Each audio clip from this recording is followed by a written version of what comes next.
నమస్కారం. Big TV ప్రేక్షకులందరికీ స్వాగతం.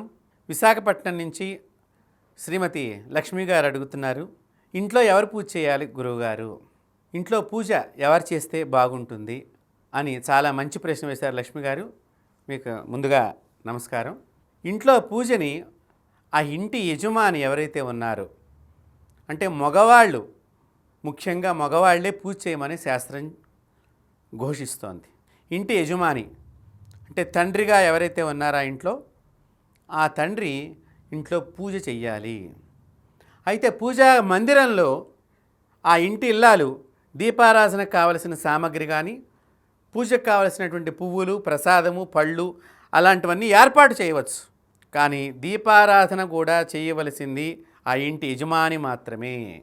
ఆ యజమాని ఊళ్ళో లేనప్పుడు పొరుగురు వెళ్ళవలసి వచ్చి వ్యాపార నిమిత్తమో ఉద్యోగ నిమిత్తమో వెళ్ళవలసి వచ్చిన పరిస్థితుల్లోనూ, లేదా ఆ యజమాని బాగా లేనప్పుడు, అంటే ఏదన్నా ఒంట్లో సుస్థిగా ఉన్నప్పుడు మాత్రమే ఆ ఇంటి ఇల్లాలు పూజను చెయ్యాలి.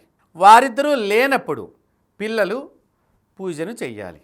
ఇంటి యజమాని కనుక చేసినట్లయితే, అందుకనే మనకు శాస్త్రంలో సంకల్పం చెప్పినప్పుడు గోత్రోద్భవస్య ఫలానా పేరు తద్ధర్మపత్ని సమేతస్య అస్మాకం సహకుటుంబానం. ఆ యజమాని ఏం చెప్పుకుంటాడు, నా గోత్రం ఇది, నా పేరు ఇది, నాకు పెళ్ళైంది కాబట్టి నా ధర్మపత్నితో ఉన్నా, నేను నా సకుటుంబంతో అమ్మా జగదంబ నేను నిన్ను పూజ చేస్తున్నాను, క్షేమ స్థైర్య ధైర్య ఆయు ఆరోగ్య ఐశ్వర్య అని ఈ సంకల్పంలో మనం చెప్పుకుంటాం. ఇవన్నీ మాకు ప్రసాదించి రక్షించు. ఇవి యజమాని కోరుకుంటాం మూలకంగా. ఇంటి యజమాని ఏమని కోరుకుంటాడట, నా పిల్లలందరూ బాగుండాలని కోరుకుంటాడు, నా భార్య బాగుండాలని కోరుకుంటాడు. పిల్లలు ఎప్పుడైనా కూడా అమ్మా నాన్న ఇంట్లో లేనప్పుడు పిల్లలు పూజించాలి.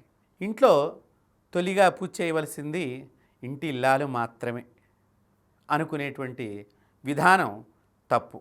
యజమాని మాత్రమే తొలిగా పూజ చేయాలి. అయితే పాపం ఈ రోజుల్లో ఆడవాళ్ళు ఎక్కువగా పూజలు చేస్తున్నారు. ఇది వీళ్ళ తప్పు కాదండి, మనం ఆడవాళ్ళని అనకూడదు. మగవాళ్ళు చేయటం లేదు కాబట్టి మగవాళ్ళు ఈ భక్తి సంబంధమైన విషయాల్లో తక్కువగా ఉంటున్నారు కాబట్టి వాళ్ళ భర్త బాగుండాలని పాపం ఆడవాళ్ళు కష్టపడుతున్నారు. పొద్దున్నే లేచి దీపారాధన, పూజలు, ఉపవాసాలు అని చెప్పి. నిజంగా చెప్పాలి అంటే మగవాళ్ళు మాత్రమే పూజ చెయ్యాలి. ఎందుకు మగవాడు పూజ చెయ్యాలి, ఆడది పూజ చెయ్యక్కర్లేదు అని ఆలోచన చేస్తే, ఉద్యోగానికి కానీ వ్యాపారానికి కానీ పూర్వం మగవాడే బయట తిరుగుతూ ఉండేవాడు. ఈ మగవాడు బయట తిరుగుతున్నప్పుడు ఇతని మనసు లోపల అనేక రకాలైనటువంటి విషయాలన్నీ కూడా లోపలకు చొచ్చుకుంటూ ఉంటాయి. ఎక్కడికో వ్యాపారం మీద వెళ్ళాడు అనుకోండి, వాళ్ళకి బాగా కలిసి వచ్చిందిట, ఇలా చేసేట అలా చేసేట అని ఇట్లాంటివి కొన్ని విషయాలు వినటము. రెండవది, వాడు ఇలాగా కల్తీ చేసేట వ్యాపారంలో అని ఇవి కూడా వింటూ ఉంటారు. వ్యాపార ధోరణితో బిజినెస్ చేసేటువంటి వ్యక్తులందరూ కూడా ఈ విన్నప్పుడు వీడి మనసు కూడా కలుషితం అయ్యి, తద్వారా వీడు కూడా అలాంటి ఆలోచన వీడి మనసులోకి వస్తే వీడు కూడా అలాంటి పనులు చేస్తూ ఉంటాడు. అందువలన రెండవది, 4 ప్రదేశాల్లో సంచరించడం మూలకంగా అక్కడ ఎవరెవరో తారసపడి ఆ కంటి ద్వారా పాపాన్ని మూటగట్టుకునేటువంటి విషయం ఈ మగవాడికి ఎక్కువగా ఉంటుంది. ఎందుకంటే అనేక మంది స్త్రీలను చూడవచ్చు, అనేక రకాలుగా ఏవైనా సంఘటనలు జరగవచ్చు అక్కడ. తద్వారా మగవాడి మనసు కొంచెం చంచలంగా ఉంటుంది అని శాస్త్రం చెప్పింది. కొద్దిగా కాదు, బాగా ఉంటుంది అనుకోవచ్చు మనం. కాబట్టి ఈ వచ్చిన పాపము ఇంటి యజమానికి, కుటుంబాన్ని అందరికీ పంచుతూ ఉంటాడు. కాబట్టి ఏ రోజు పాపాన్ని వాడు ఆ రోజు కడిగేసుకోవటమే పూజ. కాబట్టి ప్రతిరోజు కూడా ఆ ఇంటి యజమాని తన పాపాన్ని కడిగేసుకుని పుణ్యాన్ని ఇంట్లో ఉన్న కుటుంబ సభ్యులందరికీ పంచుతూ ఉండాలి. తద్వారా పుణ్యము అంటే ధర్మమైనటువంటి జీవనము.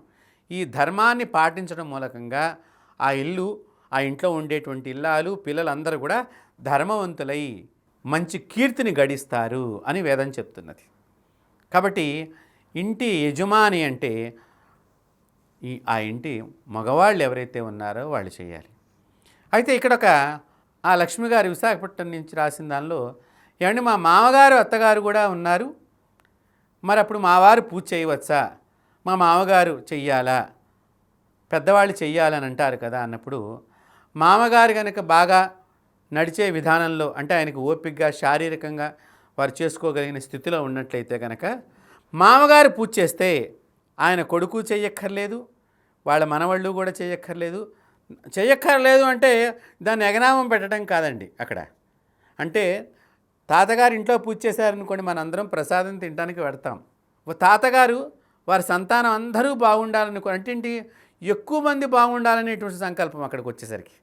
తండ్రి దగ్గరికి వచ్చేసరికి తన కుటుంబము, తాతగారి దగ్గరికి వచ్చేసరికి తన అందరి యొక్క పిల్లలు, వారి మనవళ్ళు, ఆయన కోడళ్ళు, కూతుళ్ళు, అల్లుళ్ళు వీళ్ళందరూ బాగుండాలనే సంకల్పం. అంటే అదే వసుధైక కుటుంబము అంటే అది. ఇట్లా అందరూ బాగుండాలని కోరుకునేదే ఒక సనాతనమైన ధర్మంలో ఉండేటువంటి పూజా గొప్పతనం. కాబట్టి లక్ష్మి గారు మీ మామగారు కనుక పూజ చేసినట్లయితే ఇంకా మీ వారు ఆ రోజున పూజ చేయాల్సినటువంటి అవసరం లేదు. భగవంతుడికి నమస్కారం చేసుకుని ప్రసాదం స్వీకరిస్తే సరిపోతుంది. అప్పుడు మామగారికి కూడా మీరు కోడలుగా ఉన్నారు కాబట్టి చక్కగా మామగారికి పూజా మందిరంలో కావాల్సిన ఏర్పాట్లు చేసి, మీకు ఒకవేళ మహానివేదన పెట్టుకునే అలవాటు ఉన్నట్లయితే ఆ మహానివేదన కనుక అక్కడ మీరు రెడీ చేసి మీ మామయ్య గారికి అందించినట్లయితే ఆ మహానివేదన అంటే అన్నంతో కూడుకున్నటువంటి ప్రసాదము. ఆ పూజ అనంతరం మామయ్య గారు ఆ ప్రసాదాన్ని నైవేద్యం చేసి మీ ఇంట్లో ఎవరింట్లో అయితే ఇలాగ ఆ ప్రసాదాన్ని స్వీకరిస్తారో భగవంతుడు ప్రసాదాన్ని స్వీకరించడం మూలకంగా శరీరం ఆరోగ్యం అవుతుంది, చక్కని బుద్ధిలో మంచి ఆలోచనలు తెలివితేటలు కలిగినటువంటి లక్షణాలు వస్తాయి, ధర్మంగా ఉంటారు, కుటుంబం అంతా కూడా క్షేమంగా ఉంటుంది. కాబట్టి మా బిగ్ టీవీ ప్రేక్షకులందరికీ కూడా ఇంట్లో ఎవరు పూజ చేసుకోవాలనే దానికి ఈ రోజున సమాధానం దొరికిందని అనుకుంటున్నాము. చక్కగా ఈ ధర్మమైనటువంటి విషయాలను తెలుసుకుని మీరు మరింతగా మా బిగ్ టీవీ వీక్షకులందరూ కూడా ధర్మవంతులు కావాలి, విజయవంతులు కావాలి, ఆరోగ్యవంతులు కావాలని చెప్పి కోరుకుంటూ స్వస్తి. For more videos like this, subscribe Big TV channel.